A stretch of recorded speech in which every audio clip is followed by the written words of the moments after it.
안녕하세요. 엘사운드의 김용철입니다. 오래간만에 튜토리얼 시간을 가져보도록 하겠습니다.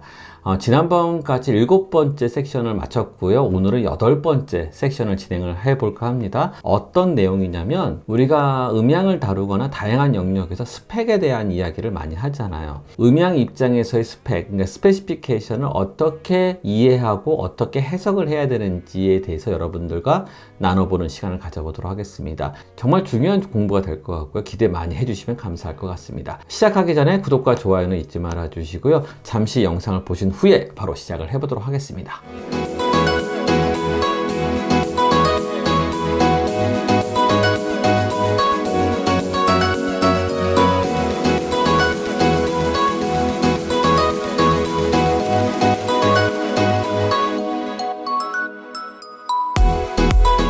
자, 시작을 해보도록 하겠습니다. 튜토리얼 강의가 의외로 조회수가 별로 안 나와요. 그러다 보니까 좀 다른 쪽에다가 이제 치우치는 편이긴 하지만 그럼에도 불구하고 여러분들과 약속이기 때문에 교재가 다 끝날 때까지는 계속 진행을 해볼까 합니다.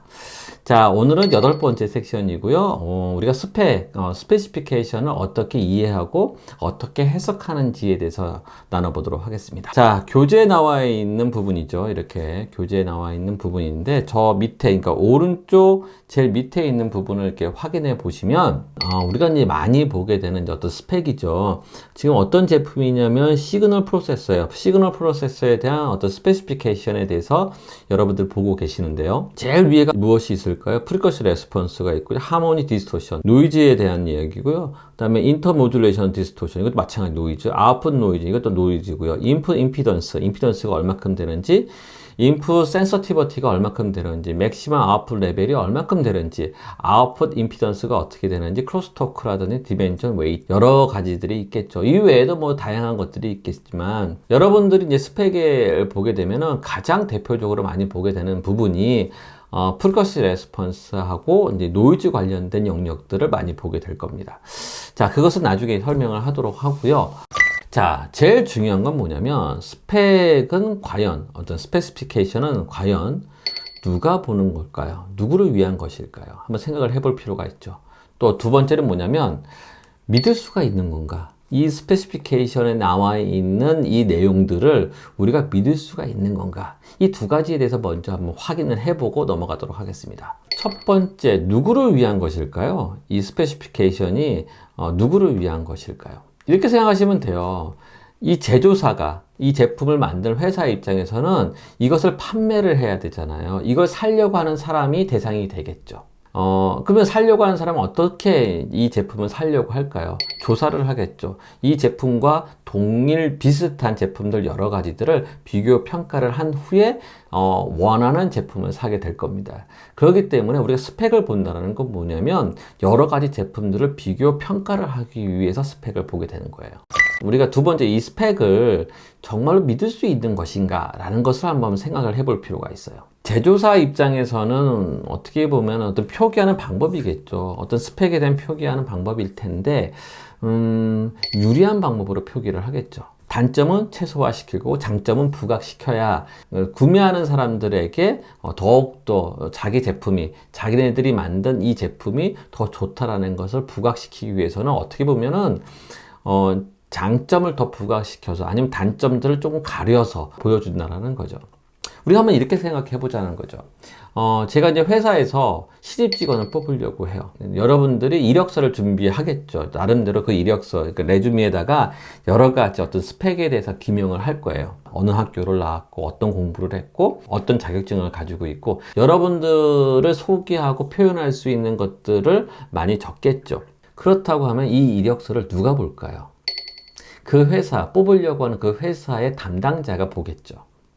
그 담당자는 그 사람의 이력서를 보고 판단을 한다는 건데 그 이력서의 내용을 절대적으로 믿을까요? 그렇지 않거든요.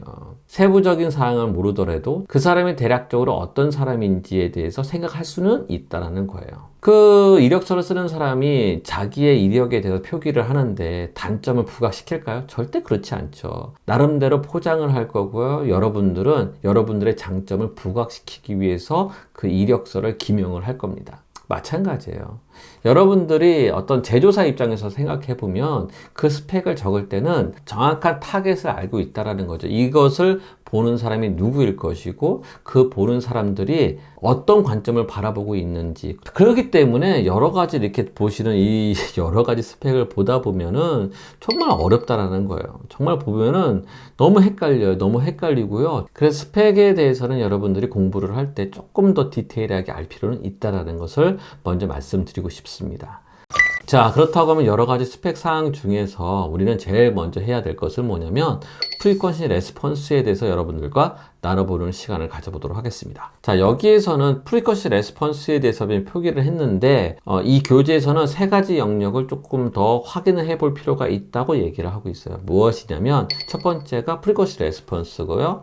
두 번째가 프리퀀시 레인지, 세 번째가 파워 밴드위스라는 거예요. 비슷비슷한 얘기겠지만 표기에 따라서 그 영역이 좀 많이 다르다는 거예요. 그러니까 여러분들이 헷갈릴 수가 있다는 거죠. 똑같은 프리퀀시 레스폰스지만 어떤 제품은 프리퀀시 레인지라고 표현을 한 거고요. 어느 부분에서는 파워 밴드위스라고 표현할 수도 있다는 겁니다. 표기하는 방법은 이렇게 되어 있어요. 지금 보시는 이 그림처럼 신디사이저 프리퀀시 레인지가 16Hz에서 22kHz예요. 되게 좀 넓은 편이죠. 일반 오디오 장비보다 좀 넓게 표시가 되어 있고요.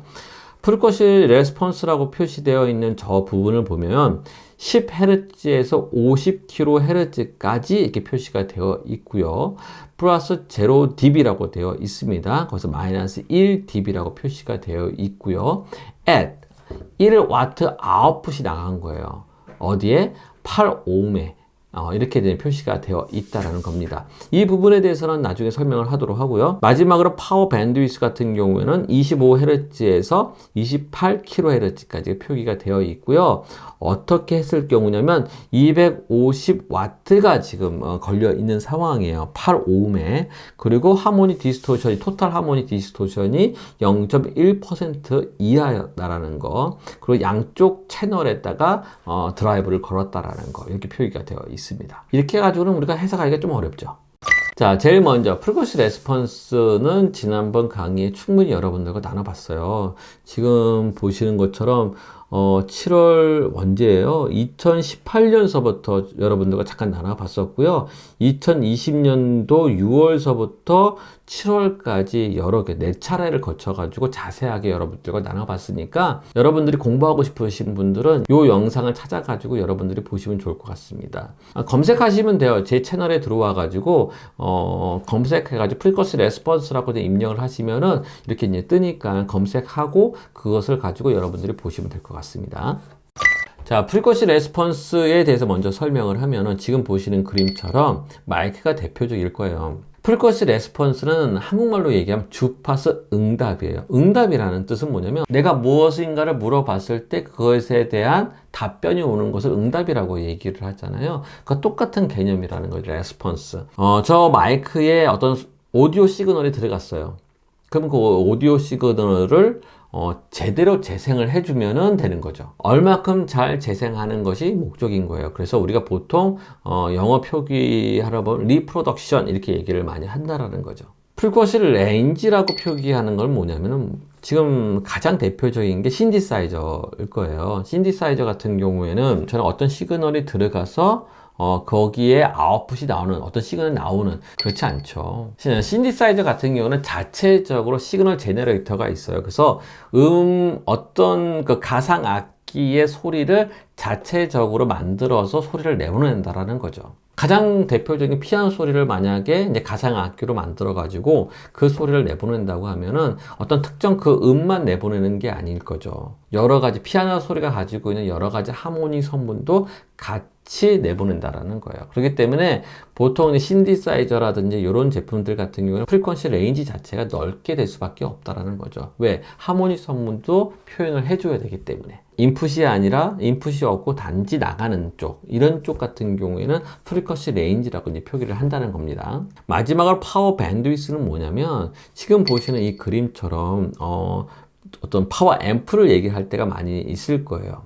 출력을, 그러니까 파워니까 파워와 관련된 게 앰프겠죠. 그 위에 있는 그래프를 잘 보시게 되면은 볼드로 표시되어 있는 그림이 있고요. 그래프가 있고요. 다음에 약간 이제 흐릿하게 표시되어 있는 그래프 모양이 있을 거예요. 그러니까 위에 있는 건 뭐라고 써 있냐면 프리퀀시 레스폰스인데 헤비 라인, 그러니까 두껍게 표시되어 있는 볼드로 표시되어 있는 라인을 얘기하는 거고요. measured 되어 있다는 거죠. 언제? 1와트 했을 때. 1와트로 했을 때는 프리퀀시 레스폰스가 아주 평탄하게 되어 있다라는 거죠. 그러나 파워 밴드위스 같은 경우는 그러니까 약간 이렇게 흐릿하게 되어 있는 라인을 얘기하는 거예요. 이게 measured 하고 되어 있고요. at 250와트가 걸렸을 때의 어떤 형태를 얘기하는 거예요. 이 영역을, 그러니까 플러스 마이너스 뭐 1dB 이 차이를 보통 대역폭이라고 얘기를 하는데 이 부분이 조금 좁은 편이겠죠. 네. 그러니까 파워를 물렸을 때에 표기되어 있는 프리퀀시 레스폰스를 얘기를 하는 거예요.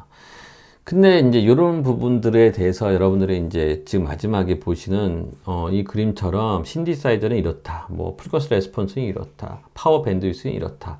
이걸 다 우리가 믿을 수는 없다라는 거죠. 왜냐하면 제조사마다 그 환경에 따라서 뭐 터미널을 뭘 쓰냐에 따라서 임피던스를 뭘 하냐에 따라서 또 대역폭을 시그널 대역폭 어떻게 해주냐에 따라서 뭐 가중치를 A 가중치를 줬냐 어떤 가중치를 줬냐에 따라서도 많이 바뀐다라는 거예요.